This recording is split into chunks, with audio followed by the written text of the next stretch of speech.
Talvez para encerrar, pessoal, tem um último capítulo do livro que eu falo sobre liderança e o mal. Eu trato de outros temas no livro, diversidade, mudança, etc. Tem um capítulo lá que eu falo de como lidar com o mal. E a pergunta que eu me faço é o seguinte: será que é possível liderar pessoas sem lidar com o mal?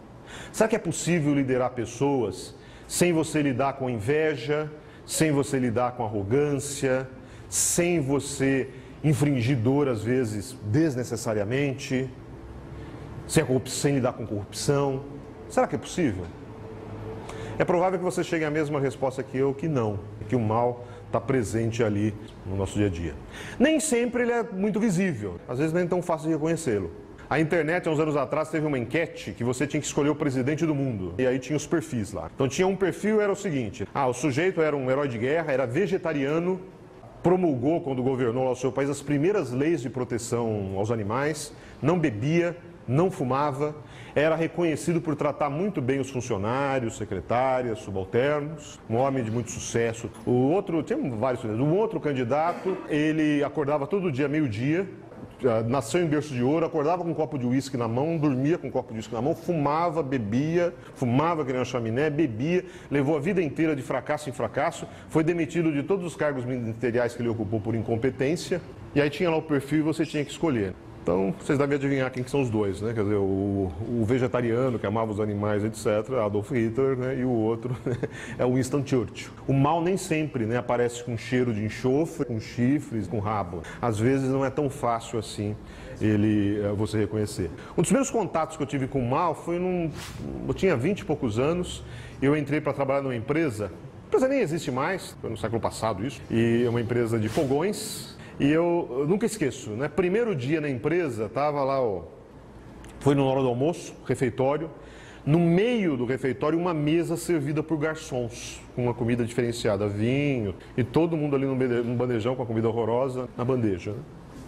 Muito jovem, estranhei um pouquinho aquilo, mas eu acho que naquele dia eu entendi uma frase do Lacan, que ele diz o seguinte, que o contrário do amor não é o ódio, o contrário do amor é o poder. Passou algumas semanas, aí eu era coordenador de seleção. Começou a chegar entrevistas de desligamentos de moças de um certo departamento que elas estavam sendo assediadas pelo gerente. E o gerente era filho do presidente. Aí eu peguei as entrevistas de desligamento e fui falar com o meu chefe, né? Eu tinha 20 poucos chefes, eu perguntei para o chefe, o que a gente faz? O que você acha? Eu falei, não sei, né, o que a gente faz.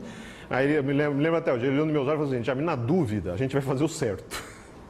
Aí ele pegou as entrevistas de ligamento e foi na sala do presidente. Foi na sala do presidente, voltou 2 horas depois, começou a fazer as gavetas e tal, né? Você vai? Não, fui demitido, né? Ele não foi, nem bem fui demitido, né? A gente chegou num acordo mútuo que não era lugar para mim aqui, né? Ele falou que não, que as coisas é assim mesmo, que estão exagerando. Aí passou 15 dias e me mandaram embora também. Mas acho que naquela empresa, naquele mês que eu passei ali, essa foi uma primeira vivência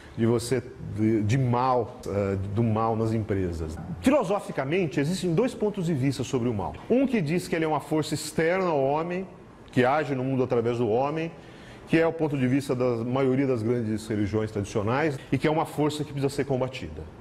A outra vertente filosófica diz que o mal não existe, que o mal seria a ausência do bem, assim como as trevas são a ausência de luz. Eu não vou entrar nesse mérito, porque já rios de tinta aí já foram escritos sobre isso. O Papa Bento XVI, quando era Papa ainda, acho que em 2010, ele esteve em Auschwitz. E teve um momento lá que ele fez uma pergunta, que é uma pergunta corajosa, até vinda de um Papa. Que no meio de um discurso de Auschwitz ele pergunta, onde é que estava Deus quando essas coisas estavam acontecendo? Um rabino disse que a pergunta estava errada, que a pergunta devia ser onde estava o homem, não onde estava Deus quando aquelas coisas estavam acontecendo.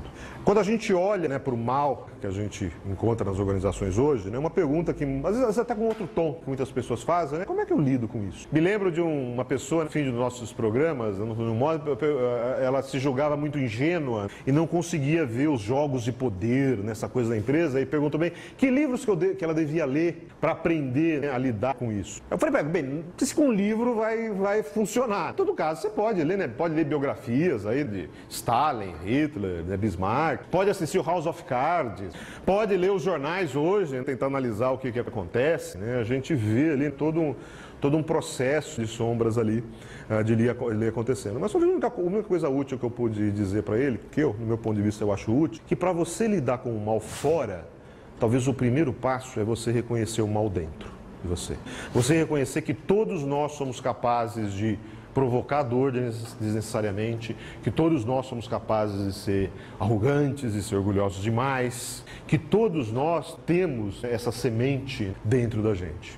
Se teve uma coisa que a psicologia demonstrou em 100 anos de prática, é que aquilo que a gente nega e está presente no nosso inconsciente, mais cedo ou mais tarde, ela acaba tomando o nosso consciente.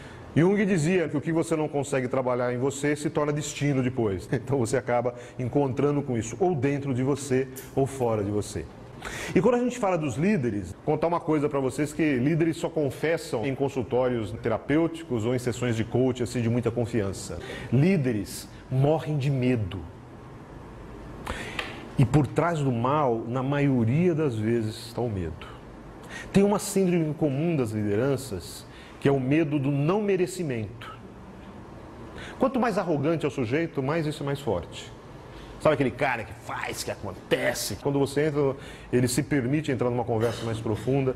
Sabe, o medo que todo mundo descubra que você é um farsante, que todo mundo descubra que você não tem respostas para tudo, que todo mundo descubra que você não é um gênio, não é aquele cara que você vende para a organização e para as outras pessoas. E se você não trabalha esse medo, a chance desse medo se transformar ou num mal que você vai fazer, ou então você ser usado pelo mal que está fora de você, pode ser muito grande.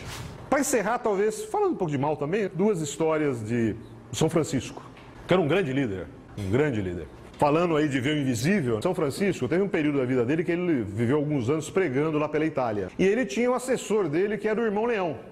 Quem for visitar Assis, tem lá o túmulo do Francisco embaixo na catedral, do lado direito dele está um túmulozinho ali, está lá, Irmão Leão. Irmão Leão, sabe, tipo Dom Quixote e Sancho Panza, né? Era as duas figuras. Aí contam que certa vez, estavam os dois caminhando pela estrada, aí passa um homem, uma mulher, uma criança em cima de um burrico.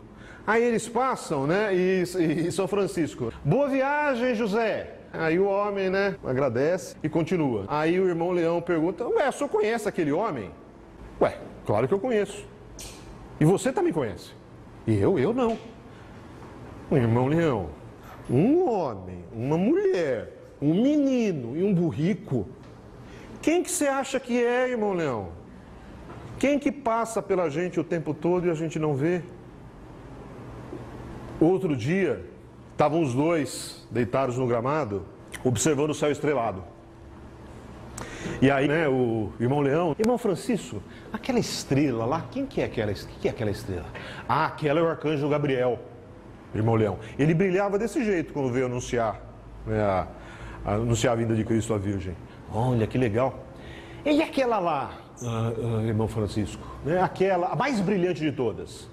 A nossa estrela d'alva. E aí Francisco diz, aquela é Lúcifer. Lúcifer, irmão Francisco. Foi assim que Deus puniu ele? Botou ele de mais brilhante do céu, mais brilhante que o arcanjo Gabriel? Irmão Leão, foi assim que Deus o puniu. Porque Deus quer nos ensinar que o mal você recompensa com o bem. Não há punição mais dura que você possa fazer para o mal do que recompensá-lo com o bem. E eu não duvidaria nada, irmão Leão, que lá no fim dos tempos, quando essas estrelas todas tiverem se apagado, Deus não tenha guardado um lugar no seu coro de anjos para Lúcifer, o redimido. Obrigado.